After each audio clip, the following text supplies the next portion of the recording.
سڵاو بۆ هەمووتان لەگەڵ هونەرمەند ئەڵکەوزایر دوو بەشمان لە بیرەوەریەکانی تۆمار کردووە کە 15 بووە بزانم ئەوە فترەیەکە ڕەنگە دەرفەتی من یا دەرفەتی جەنابیان دەرفەت نەبووە ئەمڕۆ 12/2023 وا بەشەکانی تری شەوڵە دەین قسەی لەسەر بکەین مامۆستا پێویست ناکات پێویستیمان بە پێشەکی و ئەمانە نییە بەڵام جەنابەت باسی ئەوەت کرد کە ئەو ساڵانەی کە لە ئەوروپا بووی بەر لەوەی بێیتەوە چی شتێک ماوە باسی بکەیت دوایەوە بینەوە کوردستان بزانین چالاکیەکانە چونکە لەوە بەدواوە ئێمە زیاتر بە ناوەکە زیاتر ئاشنا بووین. بەڵێ زۆر سپاس تەمان بۆ جەنابەت کاگوشیاری بەڕێز هەمیشە برایەک و ڕووناکبیرێکی گەورەی لەلای من و خۆشحاڵم کە من بیرەوەریەکانم یەکێک لە حەزەکانی خۆم بووە کەم ئیشە لەگەڵ جەنابەت بکەم نەک جەنابەت تەڵەبت من کە باست کرد من خۆم حەزی خۆم بوو بۆیە لە بەش یەکەمیش ئاماژە من بەوە داوە چونکەم قەدری ئیشەکە بە باشی دەزانیت و لە نووسینەوەیش دڵنیام مێژوو وەکو خۆی دەگێڕیتەوە هیچ زیاد و کەمێک من دەزانم و ویژدانی جەنابەت هەمیشە ویژدانێکی زۆر جوانە. وەڵڵا مامۆستا من حەزەکەم بۆ ئەوانەی کە ئەمان بینن ئەوانەی کە گوێیان لێمانە و جەنابەت خۆت باش ئەزانی بەڵام هەموو بزانن تەنیا بڵێن قەدرگرتنی کارەکان و حتا تەنیا شخصی خۆشت نییە یعنی هەندێک شت لە دەرەوەی هەر شتێک بێ بەڵام من لە نووسینەکانم پێشتریش بەڕاستی مهتەم بوومە گرنگی حەقیقیم داوە بەو ڕێچکەی کە تۆ ئیشی لەسەرەکەی ڕەنگە زۆر شتەیە بە جۆرەی دڵی من نەبێت بەڵام بە شێوەیەکی گشتی وەکو هونەری مۆدەرن من سەیری ئیشەکانی تۆ کەم زۆربەی زۆری ئیشەکانت بۆیە یعنی من پیاوەتیم نەکردووە ئیش بۆ خۆمەکەم یعنی ئەگەر بەر لەوەی بۆ جەنابیشار لەتفە بۆ لە نووسین من کاتێک کە جەنابەت ڕەخنەیەکیشت گرتووە ڕەخنەکەشم قبول بووە چونکە دەزانم ڕەخنەکەی جەنابەت نووسینی بابەتەکە ئەکید لە خۆشەویستی تۆ هونەرەکە لە ڕووی سادقی و ڕاستگۆیی بووە چونکە دەزانم ڕێزت لە هونەری من گرتووە ئەکید زۆر سوپاس دەکەم دێمە سەر تەوزیح مەرحەلەیەکانی ئەخیری ئەوروپا پێشگەڕانەوە بۆ کوردستان یەک دوو مەرحەلەیە دەمێ باسی کە یەک لەگەڵەوەی ئاشنابوونم بە ستۆدیۆکانی تورکیا و لەگەڵ هاوکارم کا گۆران کاملیش بۆ چەند پرۆژێک گۆرانیەک سەفەری تورکیام کرد گۆرانی هەموو شەوتا بەیانی هونەرمەند مەرجە فەریقی و کاک ناسر چارەخەم و کۆمەڵێک بەرهەم هەروە لەگەڵ هونەرمەندێکی فارس من ئیشم دەکرد چەند بەرهەمێکم بۆ یەکدوو ئەوەی هونەرمەندە فارسەکە گۆرانی بێژ یا گۆرانی بێژێک بوو بەڵێ ناوی عەلی زادە بوو بەڵێ کۆمەڵێک ئەمە داستانێکی خۆشیشی تێدایە کۆمەڵێک بەرهەمم کە بۆ کەرێکی لەو گۆرانیانە گۆرانێکی زۆر خۆشە کە موسلیم بە تورکی وتیەوە هونەرمەندی معروفی تورکیا یەکێکە لە گۆرانی مەشهورەکان ئێستا لە تورکیا لە ستۆدیۆکە ئیشمان کرد زۆر میلۆدیەکەی پێخۆش بوو بەمنی وتی دەتوانم منم گۆرانی بە تورکی بڵێم شەو کاتە بیدایەتی دنیای میدیا و کرانەوە میلۆدی خۆت زۆر پێم خۆش بوو موسلیم چونکە یەکێک بووم لەسەر سامەکان من موسلیم گۆرانبێژێکی زۆر چاکە و کوردیشی خۆش دەویست کە پێی خۆش بوو کە باسی خۆ بکرد من کوردم وتی پێم خۆشە بە بورهان بەیارت بناسێنم چکم و ئاوازانەیەکی معروفی بەڵێ بەیار معروفی تورکیایە ڕۆحت نزیکە لە ڕۆحی ئەوەوە کارەکانتان تۆزێک نزیکی هەیە پێم خۆشە وای لێ کرد ئێوارە لەگەڵ یڵدان و جەماعەت ئێمە چوینە لەگەڵ چێ یڵدان مۆسیقیەک بوو لەگەڵ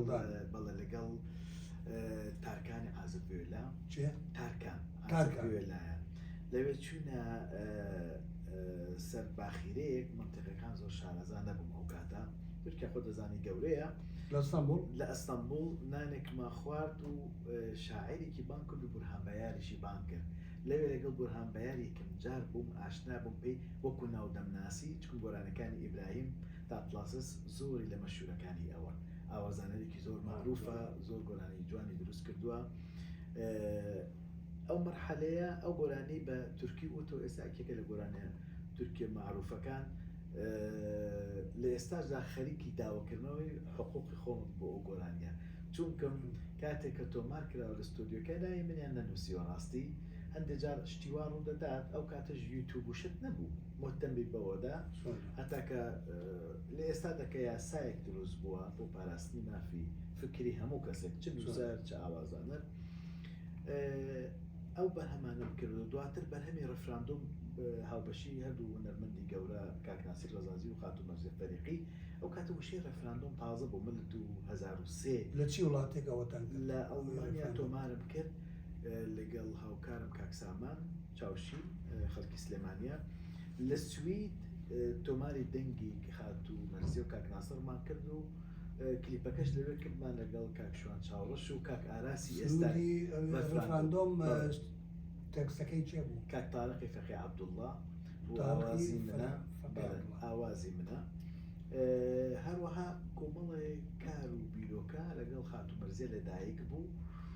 لەوێ لە سوید هەر لە سوید و لە ئەڵمانیا زۆر ئێمە یەکمان دەبینی لەگەڵ خاتوون مەرزیە مێژووکی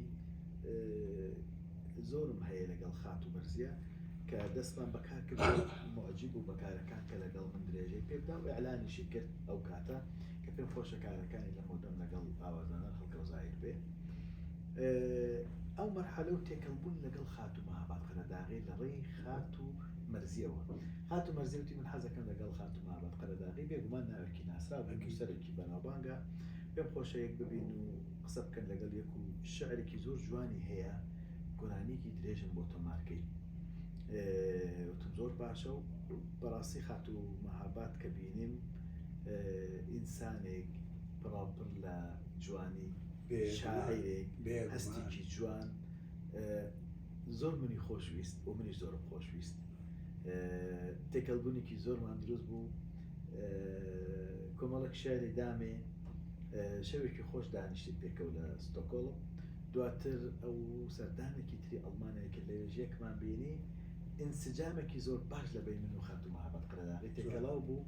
و بەڕاستیش من بە واقعی لە میدیا لەو کاتە ڕامگەیان جەنابێشت ئەو کات قسە لەگەڵ من کرد لە دوای گەڕانەوە بۆ کوردستان کە من بەڕاستی وتم مەهاباد دایکی دوومە یعنی بۆ وا تێکەڵ بووین لەگەڵ یەک ڕۆژانە ئێمە قسە دایکی دووەمە دایکی دوومی منە لەبەرەوەی ئەو وەکو برایەک منداڵێک هاوڕێیەک کەسێکی زۆر نزیک لە خۆی تەعامل لەگەڵ منە کرد یعنی تێکەڵبوونەکەمان هێندە زۆر بوو دوایەوە کە هاتینەوە کوردستان زۆر و خاتوونێکی ئێجگار بەڕێزە لە لای من و ئاخر ڕۆژی ژیانیشی یعنی ئەو بێت دواتر من باس بکەم کە کۆچی دوایی کرد بە تەلەفۆنەکە لەگەڵ مەمۆچکم من هەمیشە لەسەر خەت بووم لە کاتی نەخۆشیەکەی بەبەر چاوی منەوە کۆچی دوایی کرد چونکە من متابعی دەکرد لەو لەحزەیە تۆ لەوێ بووی من بە تەلەفۆن بە ڤیدیۆ خوشکەزایەکی لەوێ تەلەفۆنەکەی بۆ قسەم لەگەڵە کرد چکم بەیانەکەی زوو دواتر ئەو مەرحەلەیە تێکەڵبوونێک بوو لەگەڵ خاتوون مەهاباد و لەگەڵ خاتوون مەرزیە من تێکەڵ بووم هونەرمەند لەیلا فەریقی بێگومان هونەرمەند هانیشم لەو سەردەمەدا ناسی تازە هات بۆ ئەوروپا خەرێکی بیرۆکە لە ئەڵمانیا بەڵێ خەرێکی بیرۆکەی گۆرانی بووم لەگەڵ ئەویش و گۆرانی بۆ تۆمار کرا و کاتە بۆ تۆمار نەکرد لە کوردستان تۆمار ناکرد بەڵام بیرۆکەی کارماندانە ئاهەرمان پێکەوە کرد ئەتا ئەو مەرحەلەیە دروست بوو من گەڕامەوە بۆ کوردستان کە دەکاتە بڵێن هەتا نهایەتی 2004 من خەریک بووم لە ئەوروپا لەگەڵ خاتوون مەرزیە ئاهەنگەکانمان پێکەوە دەکرد لەگەڵ کاک ناسر و زۆر لە هونەرمەندەکانی تر و مستەفا دادار لەو کاتە ناسیم کارێکم بۆ کرد بۆ کەرکووک بۆ دادار بەڵە سرودێکم بۆ شاری کەرکووک بۆ کرد لە شاری کاک تارقی فەقی عەبدوڵڵا ئاوازی من بوو بە هەمیشە دواتر من هاتە مەرحەلەی 2005 خاتوون مەهاباد قەرەداغی گەڕایەوە کوردستان بوو بە ڕاوێژکار لە ئەنجومەنی وەزیران و هەروەها منیش گەڕامەوە بۆ کوردستان بوورە مامۆستاگەر لە بیرت بێ بزەبت چی ڕۆژێک بوو کە هاتیتە گەڕایتەوە بۆ کوردستان بالضبط من حوتی 2005 گەڕامەوە کوردستان هاتیتەوە هەولێر بەڵێ هاتمە هەولێر و لە هەولێر مامەوانێ ئەو کات بڕیاری ئەوە بوو کە من بگەڕمەوەتر لە کوردستان بژیم چەند بیرۆکەی کاری بۆ من هاتە پێشەوە من زمنهی بمە ڕاوێژکاری سەرۆکی ئەنجومەنی وەزیران جنابی کاک نێچیروان بەرزانی لە ئەو تەکلیفی حکوومەتی چوارەم بەڵێ کابینی چوارەم بوو.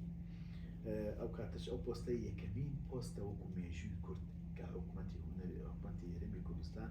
ڕاوێژکارێک بۆ مەجای هونەر تەشخیص کە و دای بنێ. پێش تۆ ئەو پۆستە نەبووە؟ نەبوو. ئەو پۆستە لەگەڵ هاتنی من دروست بوو و من ئەو جێگایم گرت لە کابینی 4 و 5 و 6دا. هەڵبەتە ماوەیەکی بگەمە سەری بەس وەکو تعریفی باسی کارەکان دەکەم. بوومە ڕاوێژکار، خاتومە هەباتخانیش ڕاوێژکار بوو بۆ باری یەکسانی و ئافرەتان. ژوورەکەشمان هەر تەنیژێک بوو، بەیانیان پێکەوە قاومە پێکەوە دەخواردەوە، گفتوگویەکی هونەری دۆستانەمان دەکرد لەسەر شەعرەوە. پاشی سەعات دێمە دەست بە کارەکانی خۆمان هەر کەسەوە لە ژووری خۆی میوانانمان هاتوو، کارمان هاتوو. بەڵام ئەو گەڕانەوە پرۆسەیەک بوو بۆ من مەجالێکی زۆر جیاواز بوو. بۆ هاتبەوە گوێبیستی گەنجە بووم گوێ لە نەجووکەرەم بگرێ، گوێبیستی گەنج بووم گوێ لە تورکیە گرێ، لە فارسیە گرێ، لە سلێمانی. من سەردانێکی شارەکانم کرد کە پۆستەکەم وەرگرت، زاخۆ، دوهۆک، هەولێر، سلێمانی، حتا هەڵەبجا، حتا منطقەی هەورامان، یعنی ئامێدی، تەواو تقریبا من 5 ڕۆژ گەڕام لە کوردستان. یعنی ئەتوانین بڵێن ئەو سەردانانە وەکو مەسحێکی هونەری بوو بۆ من وەرگرتنی ڕاء و سەرنج لە گوندێکەوە تا شارێک دەکرد، هەموو بە ملاحەزە دەنووسی. ئەوە مەسح بۆ دەمویست بۆ خەڵکەکە بەس گوێ لە گۆرانی زۆرتر تورکی و فارسی و عەرەبی ئەوە دەکرێت. گەنجم ئەدووە، حتا چوومە کەرکووک، حتا چوومە شاری کەرکووک. لە کەرکووکیش کۆمەڵی خەڵکم بینی، کۆمەڵی گەنجم بینی، هەوڵمەدا حتا لەگەڵ خەڵکی تورکمان قسەم دەکرد. لەبەرەوەی بۆ فیئەی خەڵکی مجتەمع بەعام وەرگرم بۆ خۆم، بزانم چییە، ئەسبابەکانم دەپرسی. بۆ ناسی عەجرم، نەجووەکەرەم، دارویش، گۆگوش، مەهەستی، گۆرانی بێژە گەنجەکانی فارس، یانی ئیبراهیم، ئیبراهیم داپلاس، تارکان، سیبیلجان، زۆر لەو ناوانە، مایکل جاکسن، ویتنی ویستن، ماریا کێری، مەسەلەن هەموو ئەو زمانانە کەمتر کورد باس دەکرا. بۆ من پرسیار بوو، هەڵبەتە چییە؟ دەبینی ئێمە سوپەرستارمان کەم بوو، دەنگخۆشمان زۆرە، بەس من نامێ بە مجاملە بڕۆم. ئێمە خاوەنی دەنگخۆشین، خاوەنی گۆرانی جوانین، خاوەنی من ئەو مجاملە ناکەم بەڕاستی لە موسیقا. شخصی خۆم قەت نەمکردووە، قەتیش نایکەم. دەبینی گەنجێک پێی خۆشە، تیمسالێکی جوان، شکڵێکی جوان، جلپۆشێکی جوان ببینێ بۆەوەی کە حەزی پێ دەکات، گوێ لێ بکەیت.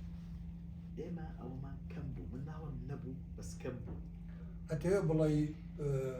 لە دوای ئەو مەسحایە یان ئەو سەردانانە وەرگرتنی بیرۆکەی گەنجان بێگومان کە حەزیان لە دوای ئەوانە ئەوجا بیرت لە دروستکردنی سوپەرستار و وەچی نوێ و گەنجێک لە یەکەمیەوە تۆ بیناسێنی بە خەڵک. ئەمە ئەگەر ببووری ئەی لە لای تۆ مەسەڵەن من ڕاستە تۆ وتت دەنجی خۆشمانە بووەوانە زۆر ڕاستە، بەڵام ئەی ئەو کاتە زەکەریا بێگومان ئەو باش بوو، ئەوەیەکێکە لە باشەکان، یەکێک لە باشەکان کە کاری جوانیە کرد بێگومان، کەسێک بۆ لەوەی ئەو کاگزیات بێگومان ئەمانە یەکێک بلەوە. بەڵام تۆ بۆ مجتەماعێک کە تێکەڵاو بووە لە دوای شەڕ و لە دوای ناخۆشی و داگیرکردن و کۆمەڵی مەئساتی برسێتی نەبوونی کارەبا، خەڵکی هەستی بە نوێکاریەکە. یەخۆ لە عەرەبیش خۆ ناکرێت بڵێن ئوم عەبدولحەلیم و نەجا سەغیر و فەیروز، وانە دیسان خەڵک دروست بوو، ئەمڕۆ دیاب دروست بوو، مەراحلی تازە دروست بوو. جەنابەت بێگومان بەبێتە لە دوای مەرحەلەی وەردە و نەجات ئەفافازی هاتە ساحەوە، مستەفا هاتە ساحەوە، دواتر تا گەشتە ئەنغام و ئەمڕۆ دیاب و کێ لە لوبنان بە هەماشی و دوای فەیروز کۆمەڵەوەچی تازە هاتن، وانە هەموو ملەتێکیش بەوە دادەڕوە. بەڵام ئێمە ئینتاجی هونەریمان نەبوو، شەریکاتی هونەریمان نەبوو، بەرهێنەرمان نەبوو، مخریجمان نەبوو لەو مەجالانە. ئەوانەی کە لە هەنگاوی دەریشەوە ئیشیان دەکرد و ئاهاتنەوە کارێکی زۆر جوان بوو، زۆر باش بوو، ئاشکردنەوەی گەنج بوو. بەڵام تەمان تۆ خۆت زانین بە یەک گۆرانی بێش گۆرانکاری 100% دروست نابێت. بەڵام من جیاواز من وەکو کۆمپۆزەرێک، وەکو پرۆدوسەرێک، وەکو کۆکەرەوەی هەموو کارەکان ئیشم دەکرد. بۆ مثالەن گەنجێک وێنا گۆرانەکەی بۆ دروستکە ئیشراف لەسەر کلیپی ئیشراف لەسەر هەڵبژاردننی شاری سەقافەتی ڕۆشنبرێتی جلپۆشینی لە 0 تا 100 بەدەست بۆ مەرحەلەیە کرد. هاتم یەکەمین کار لە دوای کە گەڕامەوە دوو ئەلبوم بەدەستەوە بوو هی خاتو مەرزی فەریقی کە کۆچی دوایی کرد لەو مەرحەلەیەدا خاتو دڵنیای کچی گۆرانەکانی ون بڵاوبوونەوەی یەکەمین ئەلبومی دڵنیا و گەنجێکی نوێ بازاری هەژاند. زۆر ڕاستە بەڵام ئەو دوو ئەلبومەی کە باسە کردبووی لێم تێک نەچێ دوو ئەلبوم ئەو دوو ئەلبومەیە چێکیان بۆ مەرزیە بوو یەکیان بۆ لەلا بوو ئەو تۆماری کرد گۆرانەکە یەک گۆرانیمان فریاکە و هەموو شەومان تەجیل کرد لە هەردوو ئەلبومەکە ئەلبومێکیان خاتو لەیلا بوو ئەلبومێکیان خاتو مەرزیە بوو ئەو یعنی ئەو دوو ئەلبومی جیاواز بوو یەکێکیان هی خاتو بەرزیە لەیلا پێش گەڕانەوەم دەستم بە مێلۆدیەکان کرد بوو ناڵم ناسینی مەهاباد قەرداغی سێ شەعر لەو شەعرانە بوو شارێکی کاگزیار سعد بوو شارێکی خۆم بوو شارێکی کاکتارەقی فەقی عەبدوڵڵا بوو ئەو بۆ مەرزیە بۆ مەرزیە بۆ لەیلا خان دەستم پێکرده بوو تەنها گۆرانی گوێم لێگرن لەسەر بیری خۆی ڕای خۆی چکم شتەکان چۆنە بێ وەکو خۆی باس بکرێتەوە خاتو لەیلا داوای ئەوەی لە من کرد باسیەوەکە کە کوێی لێ بگرن لە ناخی ئەو شعرێکی وامێ بە کاکزیادم بود ئەو کاتب و کاکزیاد لە ئەڵمانیا پێکەوە بووین پێشگەڕانەوە ئەو شعرانەمان پێکەوە نووسی و دەستنیشانمان کرد من گۆرانی گوێم لێگرنم دروست کرد. هی خاتو مەرزێ ئامادە بوو لە مەرحەلەی لەگەڵ هاتنەوە و نزیکبوونەوەم لە کوردستان لە ئامادەکردنی ئەلبومی خاتو مەرزیە بوو کە تەواو بوو ئەو کۆچی دوایی کرد خاتو دڵنێ ڕەزازی وتی ئەلبومەکە سەرکەوتنێکی مێژووی بەدەستهێنا و عاتیفەی خەڵک لەگەڵ کچی خاتو مەرزیە کۆچی دوایی کردو بەرهەمانە بێت چی بیگوێ لێ بگرن میلۆدیەکان تازە بوو ستایلێکی تازە بوو وەچێکی تازە هاتە هەموو گۆرانیەکان دڵنیاودیەوە هەموو دڵنیا خانوتی ئەوەی لەیلاش بۆ خۆی بەجێ خاتو لەیلا خەریکی بووم دوابەدە ئەلبومی خاتو لەیلا ئامادەکرا لە کوردستان بوو بەڵێ نیوەی فکرەکان لە ئەوروپا خاتو لەیلا سەردانیە کردم و سەردانمە کرد ئامادە بوو دواتر کە لە کوردستانەوە لێرە دەست پێکرد چوون و قاهێرە بۆ تۆمارکردنی ئەلبومی گوێم لێگرنی خاتو لەیلا کە لە نۆ گۆرانی پێک هاتە بوو سەرجە گۆرانەکان ئاوازی من بوو شعری کۆمەڵە شاعری گەورە بوو لەوانە کاک محەممەد سەعید حەسەن کاک زیاد ئەسعەد کاک ڕێدار سابیر و کاک ئەکرەم ئەمین ئەکرەم ئەمین بەڵێ کاک عەبدوڕەحمان بێلاف هەروەها شعری دوو گۆرانەکان شعری خۆم بوو لەگەڵ دوێتەکەی کە لەگەڵ هونەرمەندی بەناوبانگ عەلی حەجار ئیشمان کرد ئێستا مەرحەلەیەکە باسی بەڵێ شعری عەرەبیەکەی هانی سەغیر کوردیەکەی من بوو هانی سەغیر بەڵێ ئەمە لە دوو ئەلبومی نوێ کە من ئەم کارانم کرد تەقینەوەیەکی زۆر گەورە بۆمبێکی گەورە بوو با بڵێن وەشێنرا لە ساحەدا مۆسیقایەکی تازە هات خەڵک گوێی لێگرت جمهورێکی ئیجگار بەرچاو هاتەدا و پێشوازی و ئەلبومانە بەڕاستی دەمەوێت لێرە پێشەوەی کۆتایی بە ئەلبوم بکە بێنم باسی مەرحەلەی تێکەڵبوونی زمانی عەرەبی و کوردی بکەم کارێکی ئاسان نەبوو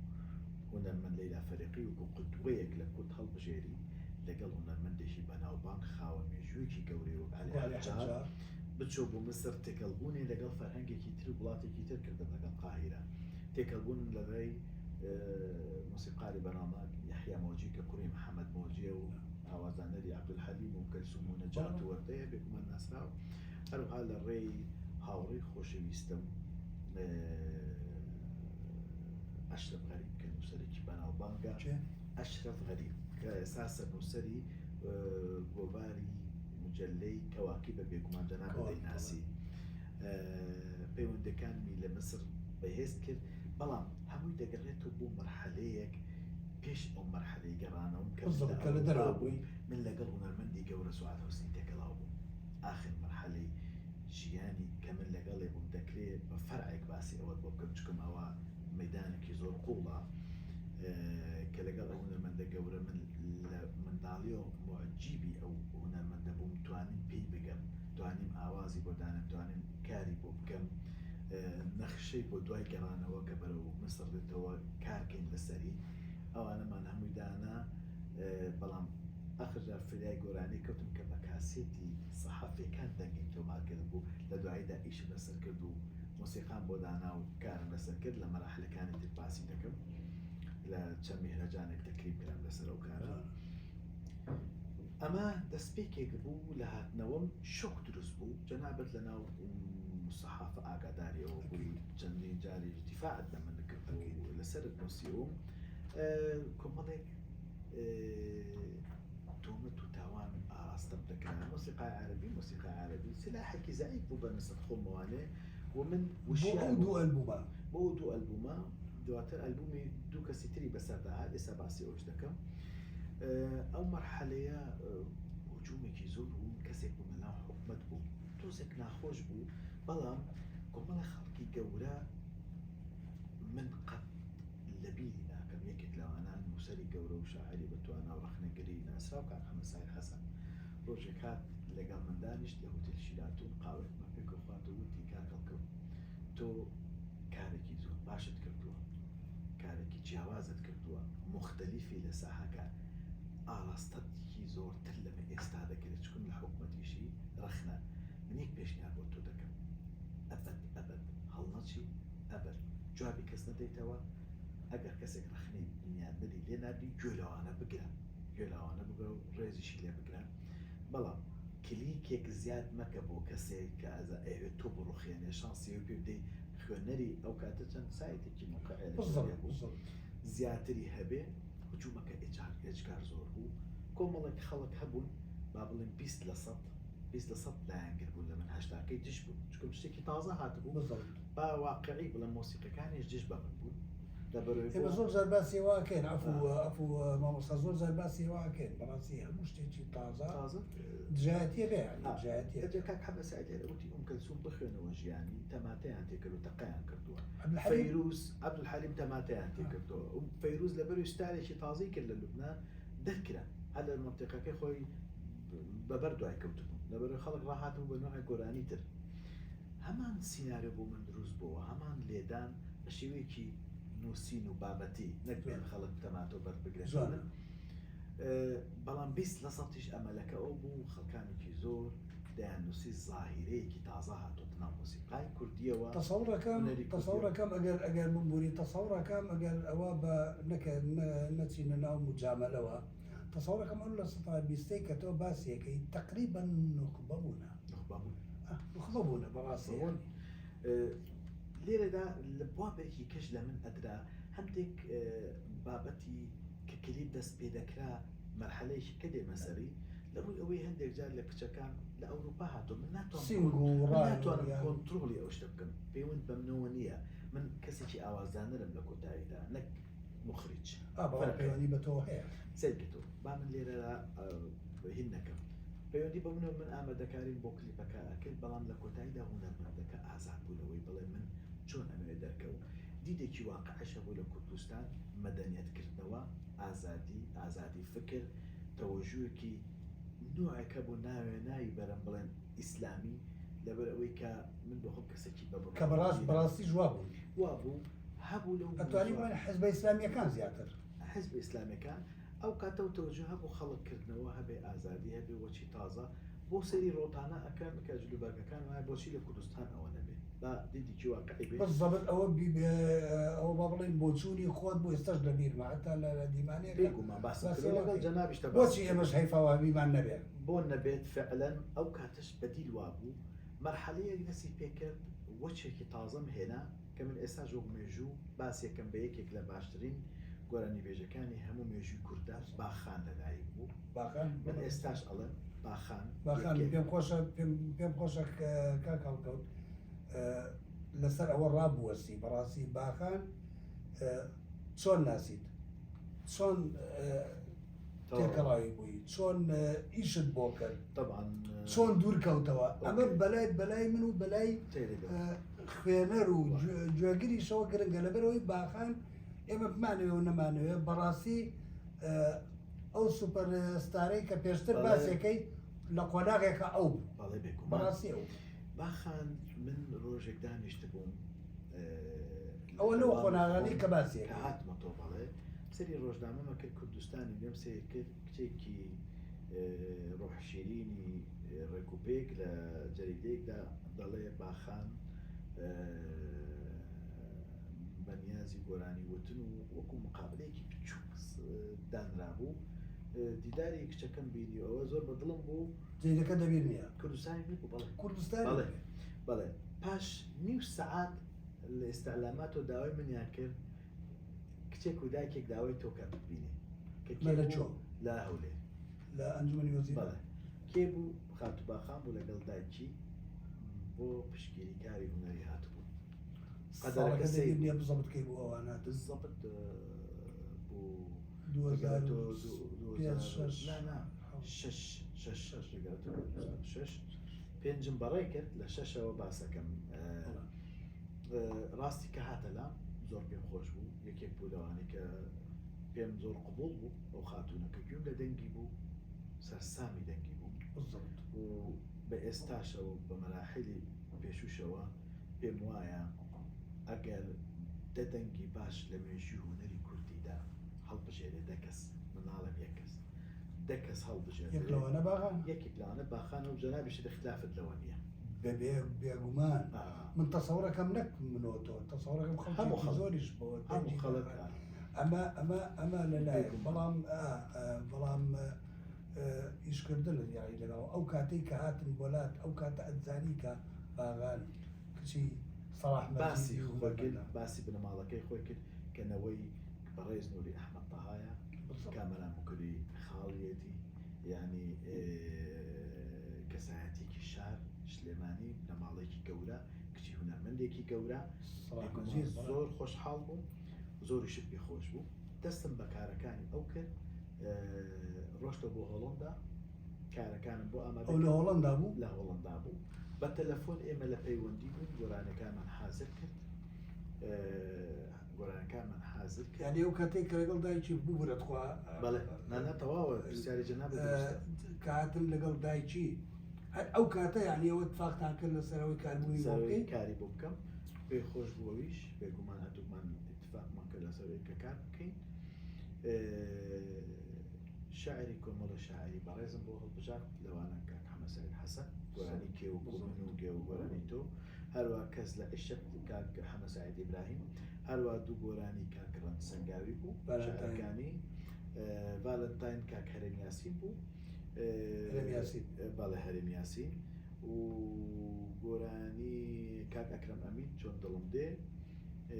لەو بابەتانە پێک هات ئەلبومێکم بۆ حازر کرد اینجا لێرەدا یەک مێژوو هەیە بێ باسی کەم لە هەمان کاتدا لەگەڵ خاتو تارە ڕەسوڵ خەریکی کار بوو یعنی ئەو کاتەی لەگەڵ باخان لەگەڵ خاتو تاراش دەستمان بە پرۆژەی کارێک کرد یەک گۆرانی نا دەستمان بە پرۆژەی چەند گۆرانیە کرد لەوانە کێوەکو من کە دروست کرد لە سەرەتا بۆ خاتو تارە ڕەسوڵ بوو اینجا ڕاستیەک هەیە کاک حەمەد سەعید حەسەن کاتێک کە باخان وتی تاراوەتی بەڕاستی جوانی وتووە کەس ناتوانێتەوە ئەو بیڵێ بەخۆشمەوە یان ئێمە ئەترافێکە کەوتی بەڕاستی کچە جوان وتوتی ڕاستێکە بێ بباس کرێت خاتو تارە ئەو واقعی باس کرد لەو کاتەدا گۆرانی دوو هەفتەیەشم دروست کرد دوو هەفتەیە هەر دیسان شعری کاک حەمەد سەعیددا یەکێکە بەڕاستی لە شاکارەکانی خۆم دوو هەفتەیە لە من وایە دوو سەدەیە نەزنگێکم بۆ لێ دەدەین نەنامەیە زۆر ئەویان تەکستی کاک حەمەد سەعید حەسەنیش بەڵێ لەو مەرحەلەیە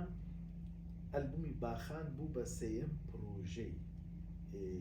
کارەکانی من بە ناوی ڤالنتاین وشەی ڤالنتاینمان بۆ هەڵبژار وشێکی تازە بوو بۆ عاشقانە من گۆڕانکاریەکم نەکرد لەو بابەتانە گۆرانی ڤالنتاین ئەلبومەکە سەرکەوتنێکی ئیجگار زۆری بەدەست هێنا مەولودی بن بابەوە بڵم لە دایک بووی سوپەرستارێکی نوێ تازە لە ڕەنگ جوان لە شکل جوان لە دەنگ جوان لە شخصیت جوان پرفکت پاکێجێکی بێگومان سەرکەوتنێکی ئیجگار زۆری بەدەستهێنا جێگای خۆی کرد مەرحەلە لەو مەرحەلەی دروستکردنی ئەوانە چوونە هۆڵندا تۆماری دەنگی گۆرانەکانی باخانمان لە هۆڵندا کرد هاوکارە مۆسیقا لە کوردستان مۆسیقا لە تورکیا کردم لە تورکیا من سەفەرم کرد بۆ 4 ڕۆژ بۆ هۆڵندا هاوکارم کاک گۆران کامل لەوێ هاوکارم بۆ ستۆدیۆکی بۆ پەیدا کردم کە ڤۆکالەکانی دەنگی باخانم وەرگرت لەگەڵ برای خۆشەویستم کاکاوەشە گەڕامەوە کوردستان ئیدێتمان کرد لە تورکیا ئیشی و کاری میکسمان کرد و کاکاوەشێک هاوکارێکی زۆر باشم بوو لە مەرحەلەی دەستپێکردنی کارەکانم و ڕێگا ئاسانکردنی ئیش و کار چۆن بکەین چۆن ئاسانکاری لە ڕووی دەنگەوە و تەجدیدکردن بۆ گۆرانێک 5-6 فایل تا بتوانێت دوای هەڵبژێری مەرحەلەیەکە کاکاوە دوایی پرسیارم لێ بکەی بۆی باسکەم چکم مەرحەلەی زۆر گرنگە کاکاوەشێک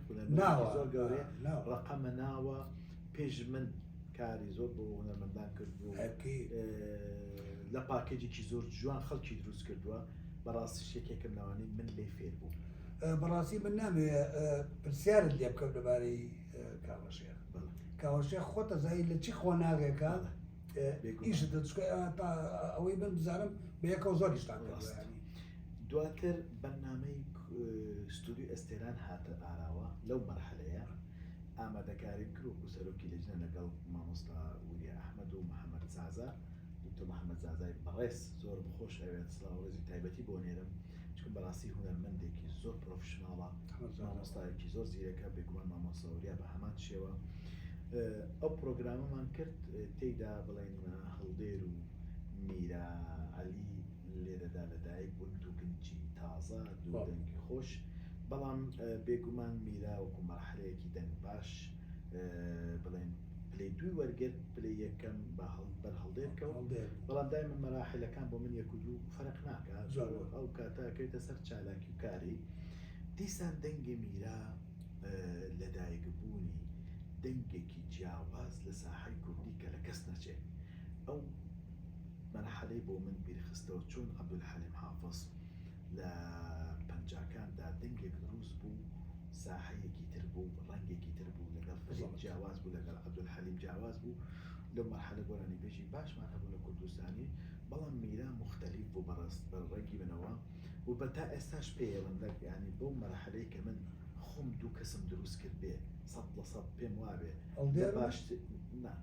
لە باشترین دەنگەکانی مێژووی کوردن لە لای من ئەمە ڕای خۆمە بێ خبرەی کە هەمە و لە مەجای مۆسیقا ئیشەکەم 2500 گۆرانی مەرحەلەی کە لەگەڵ جەنابەت قساکەم تێپەڕاندۆ و کۆمەڵی خەڵاتی زۆر ئەمەگرتووە لەسەر ئەساسی باشترین ئاوازانە لە ناوچەی و شەرقی ئەوسەط و وڵاتە عەرەبیەکان و عەدەدی زۆرترین خەڵاتی وەرگرتووە لەو دوو دەنگانەی کە خۆم دروستم کرد بێت 100% لێ ڕازی بوومێتم بەڕای من مەولودی گۆرانی بێژێکی نوێ لە ساحەی کوردی باخان و میرایە ئەو دوانە وەکو دوو دەنگ لە یەک مەدرسە ستایلیان لە یەک نزیک بەڵام ئەو پیاوە ئەو کچە بڵێن ئافرەتە دوو ڕەگەزی جیاواز بەڵام توانایەکی تاقە بە هەر ستایلێک بەکاری بێنی مەرعەبدە ئەمانە هەمووی زۆر ڕاستە بەڵام بۆچی لەسەر هەڵدێر ڕانەوەسایی ئێستا تۆ ئیشت بۆ هەڵدێریش کرد بێگومان من باسی ئەو دوو توانایەکەم هەڵدێریش یەکێک لەو گەنجانە بوو ئەلبومم بۆ کرد ئێحتمامم پێدا کاری باشم بۆ کرد دەنگیشم پێ خۆش بوو کاری جوانیشم بۆ کرد هەڵدێر لە دوای ئەلبومی یەکەمەوە تقریبا دوور کەوتۆ لە گۆرانی بەهۆی بەڵێ دواتر کۆمەڵە کاری کردەوە و بەس هەر گەنجێکە خۆشمێت و ڕێزم بۆ هەیە و سەردانیشمەکە جارجار یەگە بینی بەڵام میرا ئەو نوع دەنگە بوو کە من خۆم حەزە لە دەنگەکەیەتی فەرقەکە لەوەدایە تۆ ئیش بۆ زۆر کەساکەی بەڵام حەزی دڵی تۆ چێە زۆر مەسەڵەن من باخانێکێکە لەو دەنگانی کە زۆر زۆرم پێخۆشە هەموو کاتێک تا ئێستا گوێی لێ دەگرم پێشم وایە کاڵم یەکێک لە دەنگە باشەکە پێش ئەوەی باسی میرا ئەگەر ئێستا باسەکە ڕەنگە لە ئیشەکانی ترش باسی میرا زۆر بکرێت زۆر باسی باخان نەکرێت بەڵام دوای ئەو ئەلبومەی بۆ باغان چی ترت بۆ کردووە بێزگە لە ئەلبومەکە دواتر گۆرانی لەسەر توندوتیژی ئافرەتان لە شاری خات و کەژاڵ ئەحمەد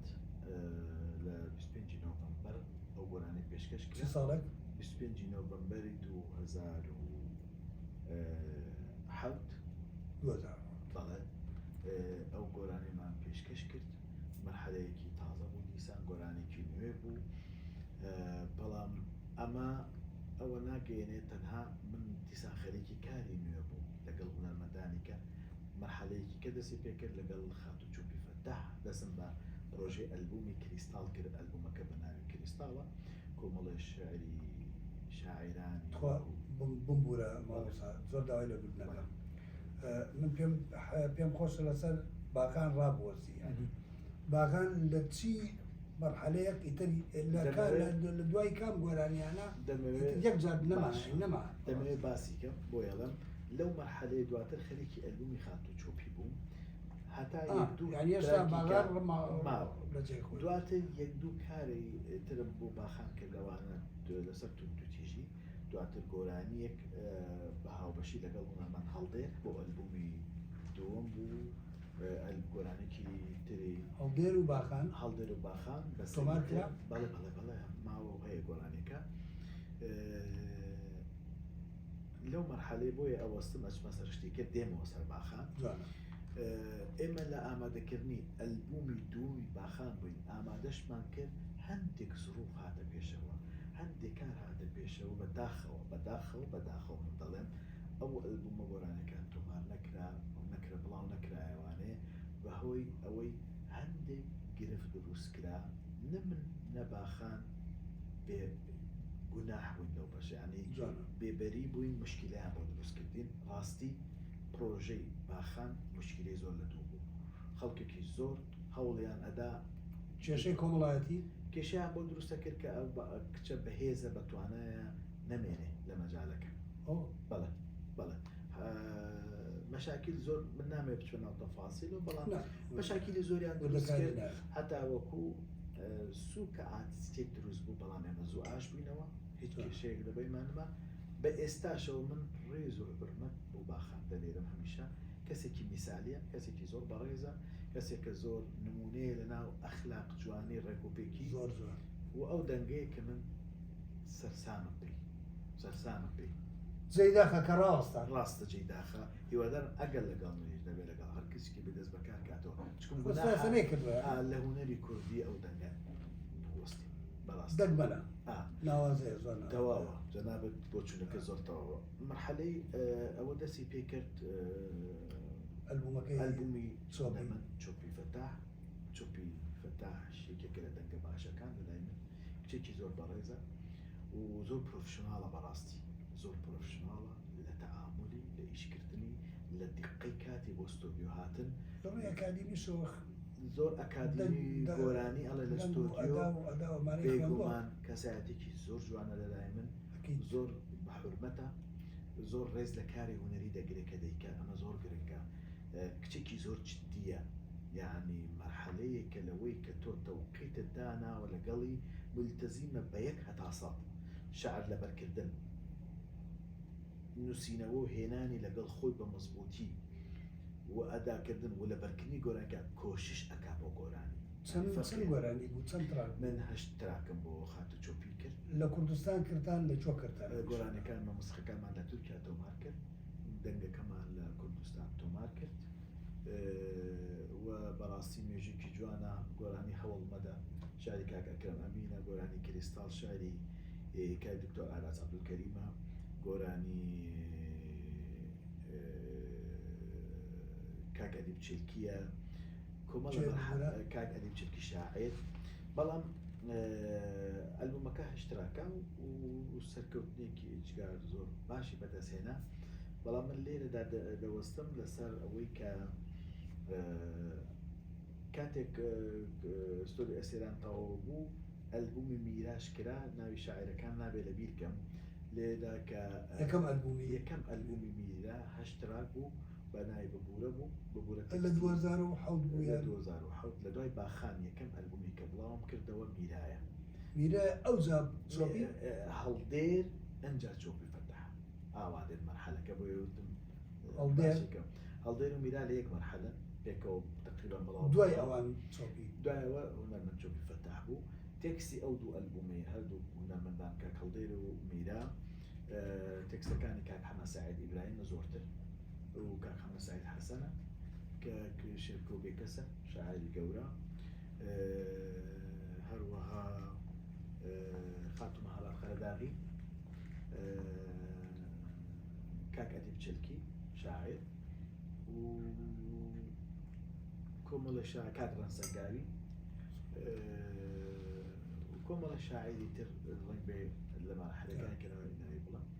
داگەشتە مەرحەلەی ئەلبومی خات و چوپیشم بڵاو کردەوانێ ئامادەکاریمان کرد بۆ قۆناغی دووی ستۆدیۆی ئەستێران. ئەستێران پێشەوەی بۆ قۆناغی دووەمی ستۆدیۆی ئەستێران منە بێ تەرکیز بکە بەسەر شتێکی تر ئەگەر ببووری. بۆچی یعنی تۆ ڕاستە تۆڵی ئەو ئەلبومانە سەرکەوتنی گەورەیان بەدەستێنا و نازانکە، بەڵام بۆچی ئەو ئەلبومانە ڕۆشناییەکی ئەوەندە بڵین ڕۆشناییەکی ئەوەندە گەورەیان لەسەر نەبوو مەسەر وەک ئەوەی بۆ باخان کرا. مەسەلەن ئێستش گۆرانەکانی باخان لەسەر زاری خەڵکە بەڵام ئەوەی چۆپی وانە جیاوازیەکەی گۆرانی بێژە و جمهور و لایەنگری خۆی هەیە. من ناتوان لەسەر ئەوەیان قسە بکەم، بەڵام هەر گۆرانی بێژە و لایەنگر و جمهوری خۆی هەیە، خۆشەویستی خۆی هەیە لە لای خەڵکەکەی خۆی. بەڵام من وەکو بیدایەت باسم کردوتم لە دایکبوونی باخان مەرحەلەیەکی زۆر جیاوازە، زۆر جیاوازە و ئێستاشی پێ ئەڵم و زەحمەتی شەجارێکی کە کەسێکی وەکو باخان بێتەوانێ بەڕاستی. من ئەوە بەڕای خۆم وادارم من خۆش مەروان لەوەرە متتەفقین لەبەرەوە گۆران بێژێکی زۆر بەتوانە و زۆر مستعد بوو لە هەموو شتەکاندا. مەرحەلەیەکی ترە پێشەوەی بچینە ناو حەڵەقەیەکی تر، مەرحەلەی جوستی دووەمی ستۆدیۆ ئەستێرانمان دروست کرد. ئەو کاتە لێجلەکەمان بەرفراوان کرد لە من و دکتۆر محەممەد زازا، مامۆستا چەتۆر، دکتۆرە بەڵقیس هاتنە ناوەوەی دکتۆرە بەڵقیس بوو، مامۆستا چەتۆر نەورۆز بەڵێ لە جلەکە مەرحەلەی دووەم بەڵێ لەگەڵ مامۆستایەکی تریش 5 کەس بووین. خەڵکی دووە بوو، حسابی مەنتیقە و ناوچەگەریمان کرد لە پرۆژەکەدا. مامۆستاکەی دووەم ناویچی بوو؟ ناوێ بیر چووە یەک مەرحەلە لەگەڵماندا بوو، کەسێکی زۆر بەڕێز و زۆر محتەرەم و زۆر شارەزاش بوو. مەرحەلەی دووەممان کرد لە دایکبوونی کۆمەڵێک هونەرمەند و گەنجی تر هات. عەشیر و ڕێبین دوو گەنجی تەمەن بچووک بوون. ئێمە وانوویست سەحب عەشیر و لەگەڵ ڕێبین. بەڵێ عەشیر خەڵکی ناوچەی بارزانە، ڕێبینش خەڵکی ناوچەی سۆرانە. ئێمە لە تەمەن ئەوان بچووک بوون دەمانویست سەحب بکەنەوە لە بەرنامەکە، بەڵام سەحبیان نەکرد، بڕوایان بە خۆیان بوو. ئاراراتێکی ئێستا بینت لێرە ئاراراتێکێک لە وەشداربووی ئەو پرۆگرامە بوو. کەسێکی زۆر هەوڵدەرە و دەستخۆشی لە یەکەم کۆڵی نەداوە کوڕە، هەتا مەرحەلەی سێم هات دواتر باسی دەکەم. بەڵێ بەڵام ئەو دوانە سەرکەوتن، ئەو دوانە بوونە لە دایکبووی وەرزی دووەمی ستۆدیۆ ئەستێران. بۆ هەرێکێک لەوانە ئەلبوو بە هەردووکیان ئەلبومێکم کرد بۆیان لە شاعری شاعیرەکان کاک ئەدیب چلکی و یەک ئەلبوم بۆ هەردووکیان چکم تەمەنەکەیان گەنج بوو، زانیمان دەنگیان دەگۆڕێ. مەرحەلەیەکی زۆر جوان بوو. لەو کاتە هاتنە پێشەوەی بەشێکی تر لە هونەرمەندان بوو، وەکو لۆکە زاهیر، دەژنێ موراد، هانی ئەمسیانە. دەسم بە پرۆژەی کارکردنی ئەو سێ بەڕێزەکە کرد بە هاوبەشی هەروەها لەگەڵ هونەرمەند شانیا کە خەڵکی بەغدا بوو. ئەو 4 ئەلبومم لە یەک مەرحەلە دەست پێ کرد، بەڵام دەستپێکی یەکەمیان ئەلبومی شانیا و چۆپی بوو، شانیا و دەشنێ بوو. باسی شانیا مەرحەلەیەکی زۆری پێچوو، بە 2 ساڵ کارەکانمان تەواو کرد، ساڵ و نیوێک لەبەرەوەی بزانم خۆناغەی لۆکە و دەشنێ و هانی و ئەمانە ئەکرێتە